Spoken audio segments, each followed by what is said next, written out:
사랑하는 우리 성도님들 모두 답답하시고 많이 외로우시죠?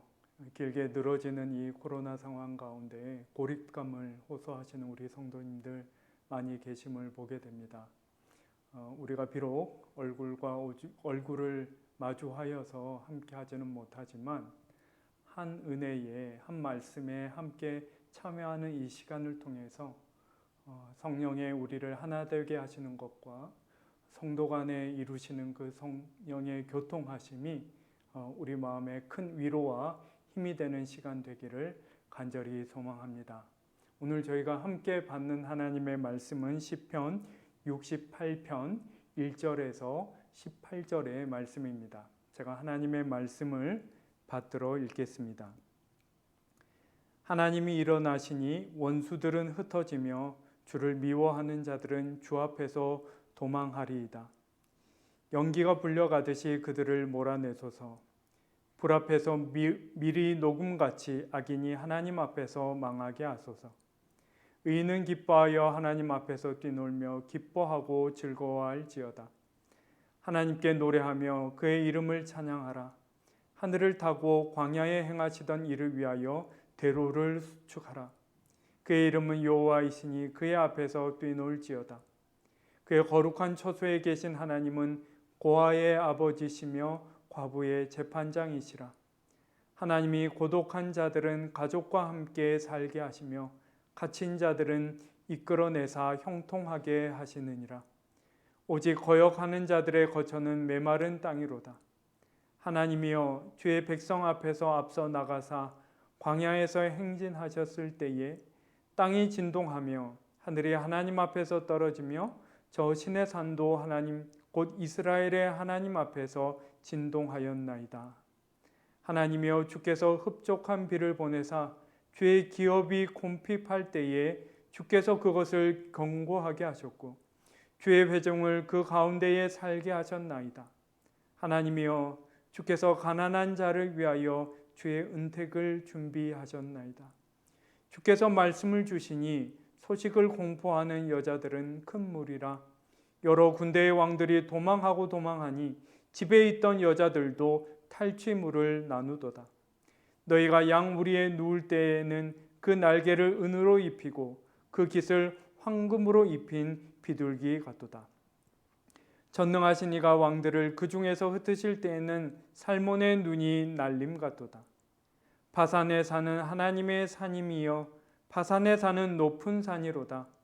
너희 높은 산들아 어찌하여 하나님이 계시려 하는 산을 시기하여 보느냐. 진실로 여호와께서 이 산에 영원히 계시리로다. 하나님의 병거는 천천히요 만만이라. 주께서 그 중에 계심이 신의 산 성소에 계심 같도다. 주께서 높은 곳으로 오르시며 사로잡은 자들을 취하시고 선물들을 사람들에게서 받으시며 반역자들로부터도 받으시니 여호와 하나님이 그들과 함께 계시기 때문이로다. 아멘.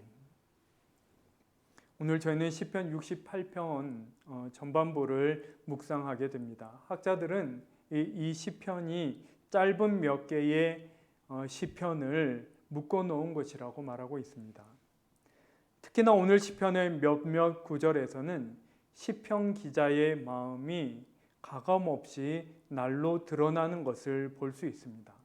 여러분, 우리가 이런 구절들을 사실 이렇게 면밀히 살펴보면 다소 당혹스러울 수 있는 부분이 있지만 그럼에도 불구하고 이런 구절들이 시편이 우리에게 갖는 진정한 가치를 드러내는 것이라고 하겠습니다. 먼저 1절에서 3절까지의 첫 시를 보시면 어떤 면에서 시편 기자가 하나님께 굉장히 과격한 요구를 하고 있는 것을 볼 수 있습니다. 특히 2절을 보시면 연기가 불려가듯이 그들을 몰아내줘서 악인을 가리켜서 이렇게 말하고 있는 것이죠. 계속해서 불 앞에서 미리 녹음같이 악인이 하나님 앞에서 망하게 하소서. 지금 악인을 물리쳐 달라고 간절히 청하고 있는 것인데 어떤 표현들이 사용되고 있습니까? 연기같이 사라져버리게 해주십시오. 두 번째 표현은 결국은 이렇게 말하고 있는 것이죠. 불에다 타서 녹아내리게 해주십시오. 마지막에는 노골적으로 그냥 망하게 해주십시오. 이렇게 청하고 있는 것입니다. 여러분, 조금만 의식 있는 사람이라면 이런 구절들을 놓고 성경에 이런 구절들이 그냥 이렇게 날로 기록되는 것이 합당한가? 이것이 과연 성경에 어울릴 법한 그런 구절인가 하는 생각을 해볼 수 있겠지요. 그런데 이렇게 오늘 본문에 이러한 구절들이 버젓이 기록되어 있는 것입니다. 여러분, 하지만 많은 사람들이 이것이야말로 시편의 진정한 가치를 드러내는 것이다 라고 설명합니다. 여러분, 제가 시편에 관한 금언 중에 특별히 좋아하는 것이 있는데 그것은 교부 아타나시우스가 한 말입니다. 그가 이런 말을 했습니다. 대부분의 성경은 우리를 향해서 말하는 반면 시편은 우리를 위해서 말한다. 대부분의 성경은 우리를 향해서 말하는 반면 시편은 우리를 위해서 말한다. 이 말의 의미는 대부분의 성경 말씀은 우리를 새롭게 일깨우고 또 가르치고 변화시키는 말씀으로 우리에게 다가온다면 시편은 어떻다는 것입니까? 우리 편에서 우리의 입장, 우리의 마음의 깊은 것을 헤아리고 대변하는 오히려 우리를 위해 말씀하시는 그러한 말씀으로 우리에게 다가선다라는 것이지요. 이를테면 방금 살펴본 2절이 대표적으로 그렇다고 할 수 있는 것입니다. 아마도 이 시편 기자는 악인의 어떤 소행으로 인해 마음이 많이 상하거나 어떤 면에선 실제적인 피해를 입었을 가능성이 많아 보입니다. 그럼에도 불구하고 그 억울한 상황을 스스로 해결할 수가 없는 것이지요. 그런 억울하고 고통스러운 상황 속에 이 사람은 지금 어떻게 하고 있는 것입니까? 그 모든 것을 가감없이 하나님께 쏟아내고 있는 것이죠. 상황 속에 홀로 고립되어서 지금 이제 곧 폭발할 것 같은 그런 마음 상태인데 그러한 가운데 그 마음을 하나님께 내어 맡기고 있는 것입니다. 아타나시우스가 시편은 우리를 위해서 말한다 할 때에 그것은 정말 무엇을 의미하는 것일까요? 누구든 아무도 알아주지 않는, 누구도 헤아릴 수 없는 아픔과 고통, 그리고 그것을 오롯이 홀로 감당해야 되는 외로움과 고립감이 마음에 사무칠 때 어떻게 할 수 있다라는 것입니까? 시편을 자신의 그런 마음을 비춰내는 거울 삼아서 그 마음을 온전히 하나님께 바칠 수 있다라는 것이죠. 시편이 우리의 마음을 헤아리고 비춰내는 깊이가 얼마나 깊은지 어떤 상함, 어떤 고립되어 있는 사람이라 할지라도 시편으로부터 외면당하거나 거부당하는 그런 사람은 결코 있을 수 없다. 이를테면 이런 말을 우리에게 하고 있는 것이죠. 그런데 오늘 시편을 보면 이런 시편의 넓고 따뜻한 것이 반복해서 드러나는 것을 발견하게 됩니다. 오늘 본문 속 두 번째 시편인 4절에서 6절의 말씀을 보시면 먼저 사람들에게 하나님을 찬양하라 이렇게 청한 다음에 어떤 하나님을 찬양하라고 덧붙이고 있습니까? 5절과 6절을 보시면 고아의 아버지시며 과부의 재판장이시며 고독한 자들에게 가족을 주시어 함께 살게 하시고 갇힌 자들을 해방하시고 형통케 하시는 그런 하나님을 찬양하라 이렇게 덧붙이고 있는 것이죠. 여러분, 고아와 과부, 여러분 이 시편이 기록된 당대의 고아와 과부는 권리라고는 갖지 못하는, 주장할 수 없는 삶의 그 조건이 너무나 가혹함에도 불구하고 전혀 이해받거나 배려받지 못하고 그냥 주어진 운명이러니 팔자려니 하며 살아야 되는 그런 부류의 사람들을 대표하는 것이 바로 고아와 과부인 것이죠. 근데 하나님은 어떤 하나님이시라고요? 바로 그 고아와 과부의 하나님. 고독한 자들, 고립되어 있는 사람이죠. 외로운 사람이죠.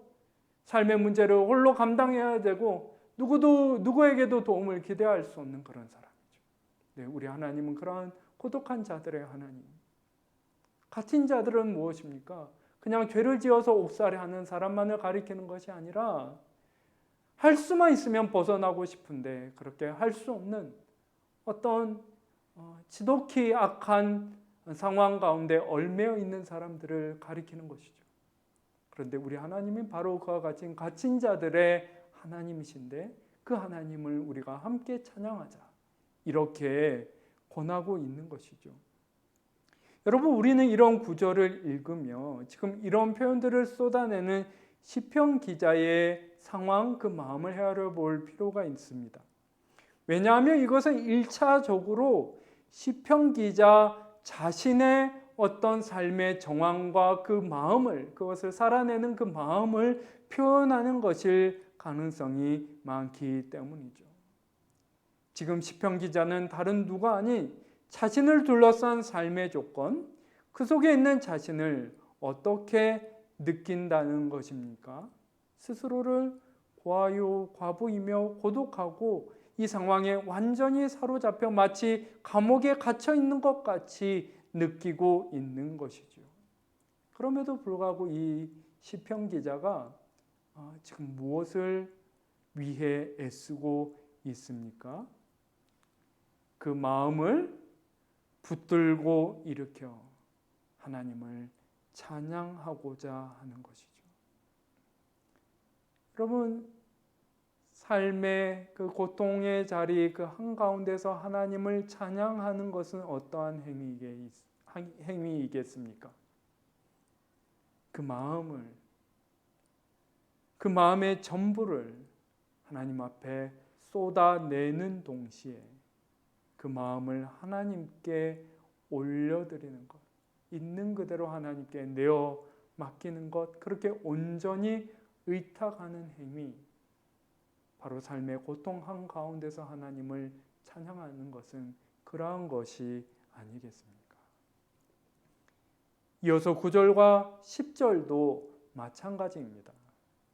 하나님이여 주께서 흡족한 비를 보내사 주의 기업이 곰핍할 때에 주께서 그것을 견고하게 하셨고 주의 회중을 그 가운데에서 살게 하셨나이다. 하나님이여 주께서 가난한 자를 위하여 주의 은택을 준비하셨나이다. 여러분, 금방 보면 마치 시편 기자가 곰핍한 사람, 가난한 사람을 위해서 지금 중보적 기도를 드리고 있는 것처럼 읽힐 수 있지만 사실은 그 자신이 곰핍하고 가난하여 어렵고 외로울 가능성이 훨씬 더 많은 것이죠. 사실 이렇게 보면 본문이 우리에게 더욱 놀랍게 다가오는데, 왜냐하면 상황이 충분히 고통스러움에도 불구하고 시편 기자가 지금 어떻게 하고 있기 때문입니까? 그 자신 상황 속 홀로 있는 것이 아니라 하나님이 함께 하고 계심을 붙들고 있기 때문이죠. 여러분, 기도가 진짜 어떤 것인지를 지금 이 구절이 우리에게 생생하게 보여주고 있는 것입니다. 한편으로 자신의 형편과 마음을 가감없이 쏟아놓음으로 그것을 그럴듯하게 각색하지 않고 있는 그대로 그것을 직면하고 있는 것이죠. 동시에 또 어떻게 하는 것입니까?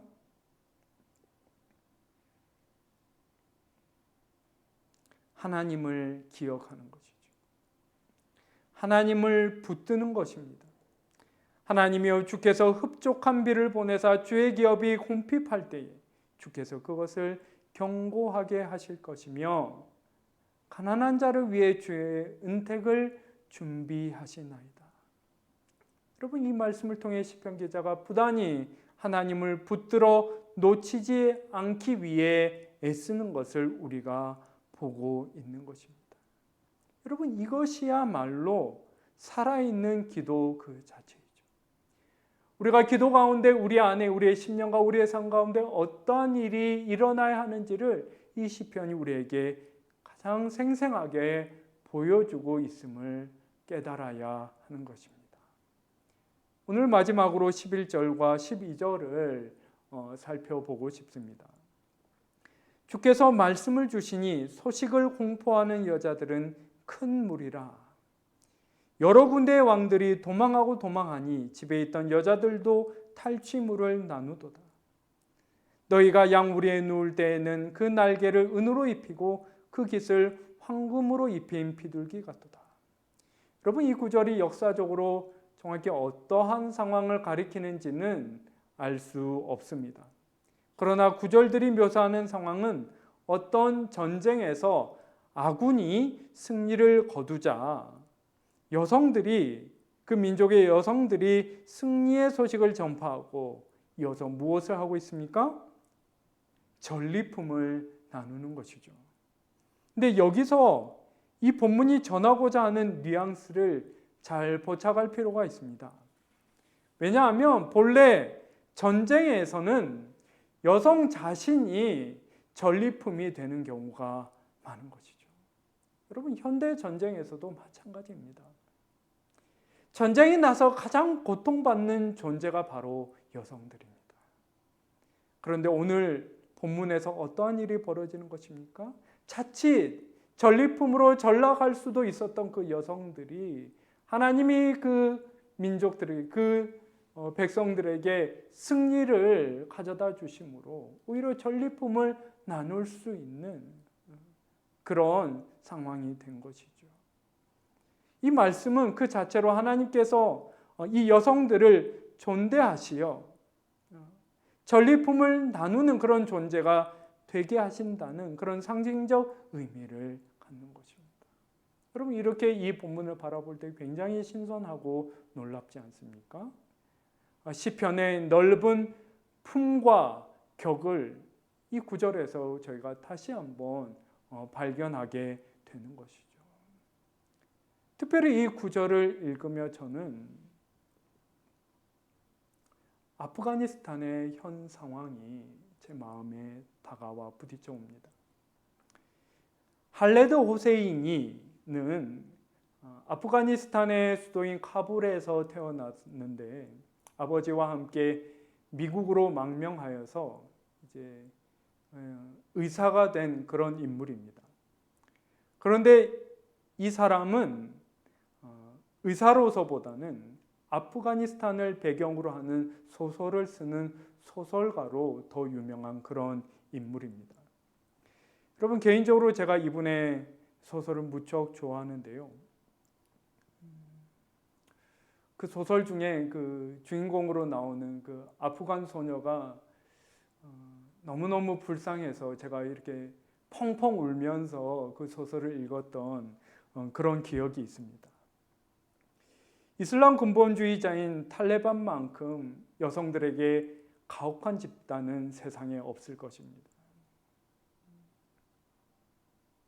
최근 탈레반이 아프간을 완전히 장악한 소식이 전해지고 있는데, 여러분, 어제는 제가 매체에서 카불 국제공항에서 이미 이륙한 그 항공기에서 사람들이 우수수 떨어지는, 공포에 사로잡혀서 어떻게든 거기를 탈출하려고 비행기에 매달렸다가 그렇게 우수수 낙하하는 그런 영상을 보았습니다. 그리고 또 다른 영상에서 한 소녀가 이제 우리는 아프간에서 태어난 탓에 영락없이 죽게 되었다, 그렇게 말하며 이렇게 눈물 짓는 그런 영상도 보았습니다. 여러분, 우리가 지금 그 아프간의 그 시민들이 느끼는 그 공포를 어떻게 헤아릴 수 있겠습니까? 이를테면 저에게 오늘 11절, 12절 말씀은 그 눈물 짓는 아프간의 소녀의 그 마음을 저에게 대변하는 것 같은 그런 말씀으로 다가오는 것이죠. 여러분, 시편 말씀은 이렇게 우리로서도 다 헤아릴 수 없는 영혼의 깊은 고통을 끌어안고 함께 통곡하며 끝까지 자리를 지켜주는 소중한 말씀으로 우리 앞에 놓여 있는 것입니다.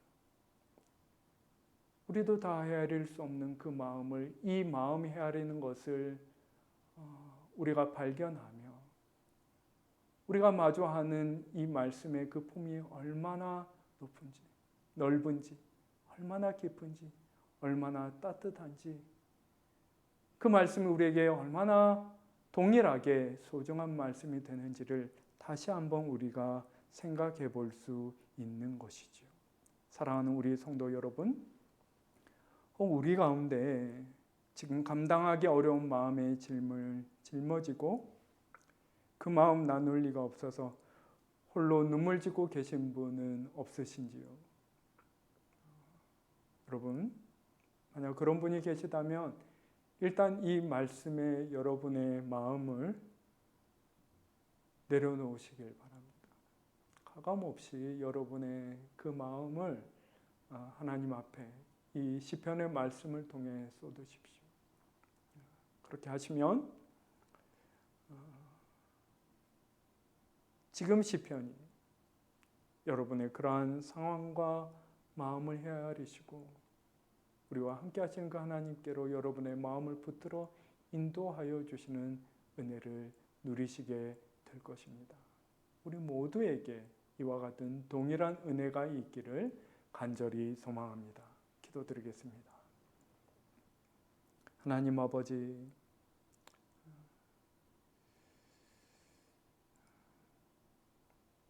우리가 많은 사람들 사이에 둘러싸여 있는